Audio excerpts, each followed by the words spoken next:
Hello! Hello! Welcome to a new Welcome! weekly vlog. Weekly vlog? Are we supposed to say that at the same time? I don't know. No. How nice is Jamie's hair today? Thank you. I always, before the camera starts, I'm always, is my hair okay? Is my hair okay? Yeah. Yeah. I'm just a bit vain sometimes about my hair. We all have vanity. It's good. Exactly. It's healthy to have a little bit. Just a Yeah. little bit though.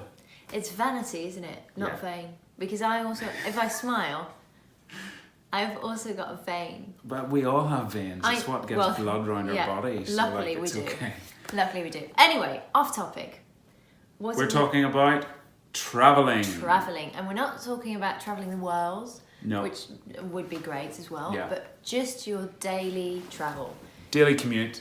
To work, school, university, your grandma, Wherever. wherever. Yeah. And why we're talking about travelling is because I always find it fascinating, and especially London, Where we live. we live. Yeah. Is a challenge. So when I first moved to London and I had to go on the tube system, yeah, it's a system made of tubes. I really felt, I felt really sad when I was on the tube during peak time, and yeah, it was horrible. And then I was really angry at the tube every morning, and it didn't start my day off well until I tried to change my mindset about it. And that's why, because I said, well, everyone is sad on the tube, everyone is angry on the tube, but then I was like, well, people also, they just switch off, and they actually are very authentic on the tube because they yawn in front of people, which they otherwise, you know, if it's friends or colleagues, they wouldn't do that, or they dare to have a relaxed face instead of being... Well, or simply that they have no energy to, because let's face it, like some people have a commute that's like 2 hours each way, like 4 hours of the day is travelling. And whatever yours looks like, whether it's in a car or on a bike or on a train, public transport, whatever, it's gonna be exhausting. So there's always that temptation to disconnect because we've either got a really busy day ahead of us at work, or we've just come from a busy day and we're knackered. And so it's a really tough time of the day. So it's one thing that we want to encourage you to just surrender to in a way that you can just be, seeing it from a positive point of view, even though it's gonna be crap at points. Yeah. What are the things that you can do to make it more entertaining, to make it also something you're more present in, so you can actually learn from it? And because there's so many wonderful people around you, whether you're in a car or on a bike, you could still at the stopping points have a look at the other motorists and see their journey as well. And that's going to make you feel much better, we think, about your day. Because you realize that everybody goes through this and it's not just you. And you know, and it can make us late as well, like, and sometimes that can be out of our control. And that's a challenge too, to have to try and let go of the fact that you are going to be late, even though it's not within your control. And how do you then approach that with your boss, or etc., etc. So a lot of stuff going on whenever you're traveling. So yeah, and also I was saying to Andrew when we were talking about, let's make a vlog about this, how again a couple of years ago I was back home and I had to get a train from Rotterdam to Amsterdam, and it was crowded, so I didn't have a seat, and I was standing next to this guy who was reading a book, and I'm quite a chatterbox, so I'm the annoying person that, not always, like I've learned how to... I mean, I'd be quite happy if she started chatting to me. She's quite pretty. So I mean, that's quite cool. I mean, I'm sure there are a lot of people out there getting a lot of great stuff from their day whenever Jamie comes along and goes, hello, talk to me. But yeah, so I saw this guy who was reading a book and it looked like Shakespeare, so I was like, oh, is that Shakespeare? It wasn't. I was like, Shakespeare? I said it in Dutch actually. Did you? So Yeah, it was like, 'cause you is were that Shakespeare? Anyway, and the guy was like, oh no, but, well, we started chatting and he had a startup of a tech company, and I said, isn't it sad that everyone is just looking on their phone and not really talking to each other. And then he made a really valid point, because he said, well, but if you see a photo of like 40 years ago, like of people sitting in a train, everyone was reading the newspaper. So it's not that, it's now just a different device.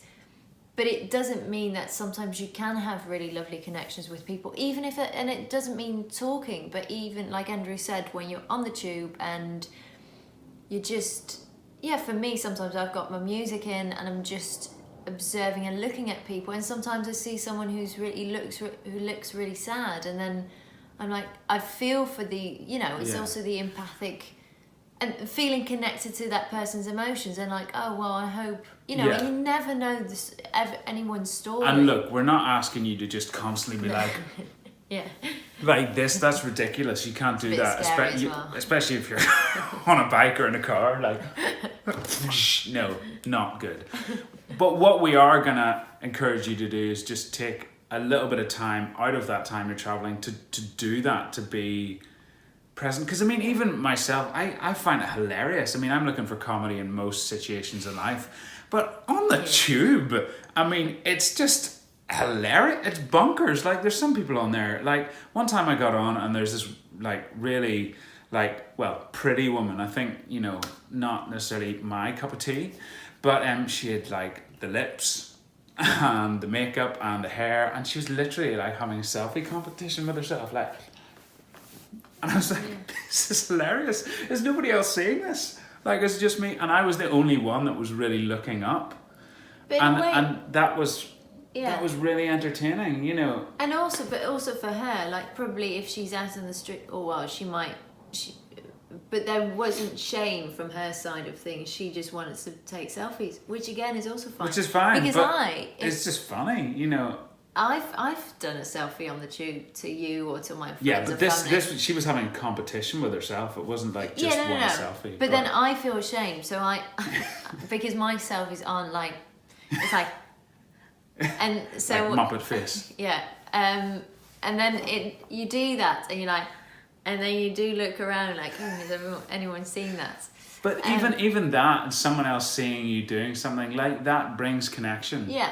And you shouldn't be ashamed. It's just like laugh about it, And I think that's why we want to encourage you to find 1 minute. You don't have to time it, obviously, but just take 1 minute out of your commute, however long that may be, to put your book down or your phone just away for a moment, just to look around, just soak in life and what's happening. And there might be nothing happening, but there also might be some interesting emotions in people. And as actors, we're obviously fascinated by human nature and by people, and we like making up stories for people and thinking, okay, because of what he's wearing, what's he going to go and do, and what's his morning been like? And that's really interesting. But even just watching people, you're going to have something to interest you. Yeah. And connect you to other humans. Yeah, go. Sorry. Can I have that? Go, yeah. High five. High five. Okay, now it's my turn. And by... No, I lost my point. Oh. No, and... Oh, yeah. And, I've got it. Because some commutes are relaxed when you've got enough time. But some people really rush it. And again, I was on the bus last week, and this girl who was an actress, she was learning a script, but she hadn't timed it properly. And I was on a really relaxed journey. I was reading my book and having a lovely time. But the bus had to stop to get the whole bus system on track. What was it? Yeah. So it stopped a couple of times, and she started she became very agitated. Oh no, and she looked lovely, like a lovely girl, but it just really affected her on her journey. And again, if you're in that place of stress, you won't be able to notice things, and then you won't be behind your screen the entire time. And you'll also carry it into the rest of your day. So it's like, we can always make these situations different if we view it from a different perspective. Yeah. If you try and just breathe a little bit, realize that, if you're going to be late, it's not necessarily your fault, or if it is your fault, then whatever, it is reality. So therefore, just be at peace with what's happening and accept that what's happening, instead of fighting it and be like, oh crap, oh this, that, because in that moment, all you're doing is just making the rest of your day worse, and that's in your control. So, yeah, I hope you have fun with it this week. So let's summarize. So either whatever journey you're on, just notice things which might normally you don't notice because you're all looking on your phone. And sorry, can I add something? Please. So I am going to do it anyway. Yeah. But you knew that. Yeah. So what I've noticed with myself, that whenever I automatically go to my phone quite quickly. So instead of having my phone, I always try to read a book on the commute. And I know when you have to stand, that might be a bit less comfortable, but even people are still doing it. So try something different. Not when you're driving or something. No. Not a good idea to read a book. But yeah, try to do something different as well. Instead of, so if you're always looking at your phone, buy a magazine for next week or like change up your routine. Yeah. Make it more interesting. Break and then the pattern. Within that time, put it all down and just give yourself a minute to just observe and see what you can see. Yeah. There's all sorts of crazy stuff happening out there and really interesting stuff. And people in pain, people happy, people sad, looking forward to the day, not looking forward to the day. And you can be part of that. And that's cool. And it makes you relate to other people as well. Yeah. And because it's not just about, we've got our own worlds, like we said in last week's vlog about nature, but again, to see someone else in their world, in their bubble. And you can relate all you want on social media or through a phone, but it's never going to replace the emotional content that you're going to get from someone when you're like within their field of energy, within their emotional kind of, sphere of influence. You're going to feel that, you're going to see it, and it's an experience instead of just from there. So it's gonna be fun. It is. And I've got my book already, ready for the week. Cool. Have you? No, I'll have my music and I'll just kind of cruise and watch people. Yeah. Anyway. Okay. So if you think anyone else would benefit from this, please do share it. Yeah, sharing is caring. Let them know that there's lots of handy tips and helpful anecdotes from Jamie and Andrew through Dare. Okay. Have a good week. Have a good week. Bye.